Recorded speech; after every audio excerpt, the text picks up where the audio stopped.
Once upon a time, there were two neighbors who distrusted each other due to conflicting ideologies. They kept spying on one another, and the situation between them grew more and more tense. Because of the neighbors' ambition and their need to one-up each other, there was an arms race created between the two neighbors that would go on until one of the neighbors could finally claim victory. But we all know that could never happen, as more and more bombs would be created and we would get closer and closer to the end of the world.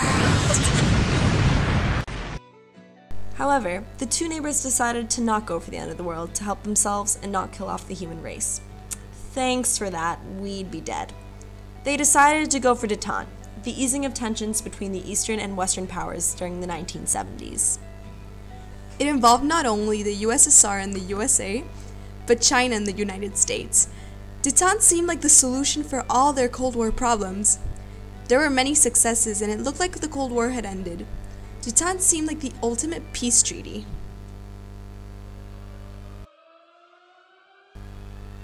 Or was it? As it turned out, in the late, tired hours of last night or the early, tired hours of this morning, Richard Nixon won the election this time where 8 years ago he lost. In 1968, Richard Nixon was elected President of the United States. It was in his hands that the U.S. moved into a period of detente with both the USSR and subsequently China. In 1968, both superpowers saw that the arms race had reached an unsafe point for their countries in the world. The conflict in Berlin and Cuba played a large role in this recognition, especially for the USA, as the Cuban Missile Crisis happened right below their noses. For the USA, Nixon entering office meant attempting to end the Vietnam War. Detente would enable him to persuade China and the USSR to put pressure on North Vietnam, the communist side, to end the war.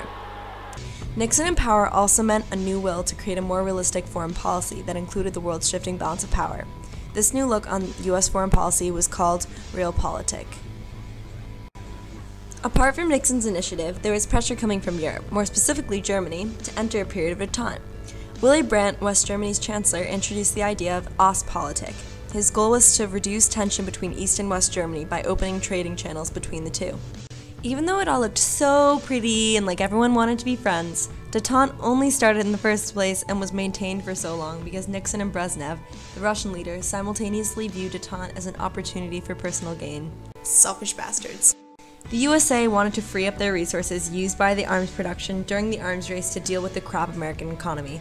The USSR's economy was even more crap, so they engaged in the Pretend to be Friends operation to get technology and resources from the US that they were lacking.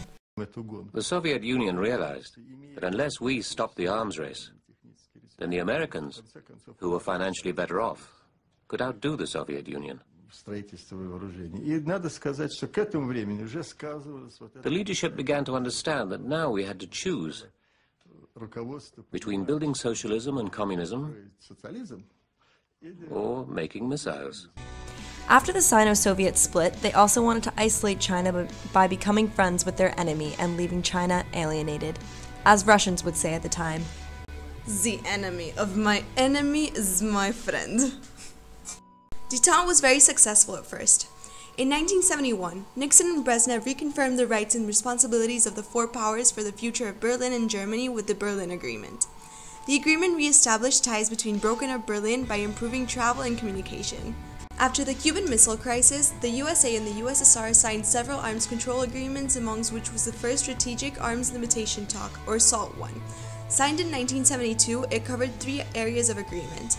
1. The Anti-Ballistic Missiles Treaty, 2. The Interim Treaty, and 3. The Basic Principles Agreement. These restricted missile possession and laid down the rules for the conduct of nuclear war and development of weapons. There are criticisms of SALT I not going far enough to prevent nuclear war, specifically because it did not limit the so-called multiple independently targetable re-entry vehicles. Discussion continued regarding the ending of the arms race, and negotiations for SALT II began in 1974. A final agreement was reached in 1979, and it limited the MITRVs that SALT I didn't limit and banned testing and the development of certain types of weapons. To go back in time a little bit, the Detente experienced their high point with the Helsinki Agreement of 1973. At the Moscow Summit of 1972, this security conference was agreed upon and reached its final agreement in 1975 in the form of 3 baskets. The security basket consisted of Ostpolitik negotiations with the Soviet Union. It recognized that Europe's frontiers cannot be altered. Both East Germany and West Germany formally recognized the existence of the other.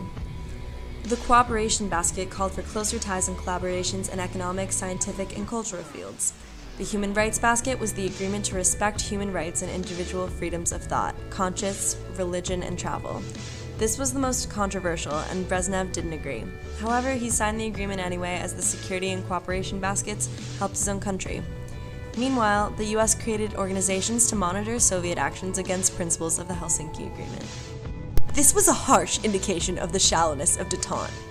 The US still didn't trust the USSR, and both countries continued to act for their own benefit. Selfish bastards. Bless you, Isa. Due to this continued mistrust, Detente came under pressure and was bound to collapse. The US felt like the Soviets were benefiting from the arms agreements and becoming superior. In the Middle East and Africa, the US felt like the USSR knew about Egypt's surprise attack on Israel, and during the late 70s, they were intervening greatly in the surrounding area. This was worrying for the US and made them believe that the USSR was still attempting to expand their sphere of influence. Damn sneaky expansionists. The expected collapse of Detente finally came in 1979, when the Soviets invaded Afghanistan. This was the final proof for Americans of the Soviet intentions to expand their influence and threaten world peace. As a response, the newly elected Jimmy Carter refused to accept SALT II and export electronics to the Soviet Union, announced the Carter Doctrine, and boycotted the Moscow Olympic Games. Soviet-American pretend friendship was broken. In 1969, as the US began to ease their trade restrictions, a second section of the Detente period began with America's relations with China. Behold, the 4-wheel car of Sino-American Detente. To move this car, they carefully placed each wheel or each focus of Sino-American relations. The first wheel was Taiwan. The US started supporting China's view that Taiwan belonged to China, and Nixon stopped arms sales there. The second wheel was Vietnam. Sino-American Detente gave the US more leverage with the Soviets, assisting with negotiations with North Vietnam. The third wheel was the United Nations. America recognized China in the UN. The PRC was happy about their new veto power. Finally, the fourth wheel was the Soviet Union. The Soviet-American Detente acted as hoped by both the PRC and the USA.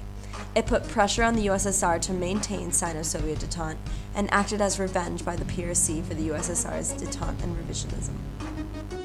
Additional reasons that Nixon wanted to make history and take a little ride around the block included the fact that the PRC now had weapons.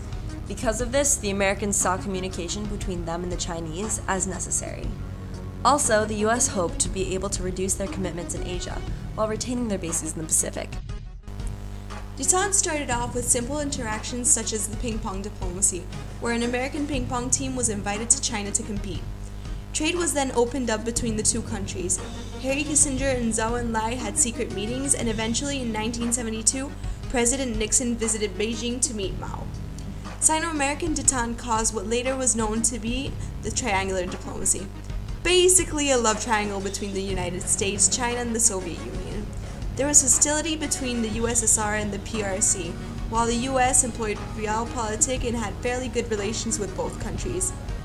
So what were the end results of Detente? Well, apart from the 3 superpowers having better relations for a while, Detente ended the arms race together with the Vietnam War. Also, the UN, which now included China, was finally effective to a certain degree and could take collective action to maintain international peace, as there was not as much Soviet-American rivalry in the Security Council. But what did Detente mean for the Cold War? It marked the end of what could be called the First Cold War and the start of a second. Perspectives in the US softened as well to global communism a bit, and there was less fear of nuclear attack. This also showed how a majority of events in the Cold War were started by a single person, just like Detente was started single-handedly by Nixon. Right, and in addition, we can also see the elements of the Cold War reflected into Detente. It was based off of fear of annihilation, paranoia, and self-interest. Distrust was still present between the superpowers.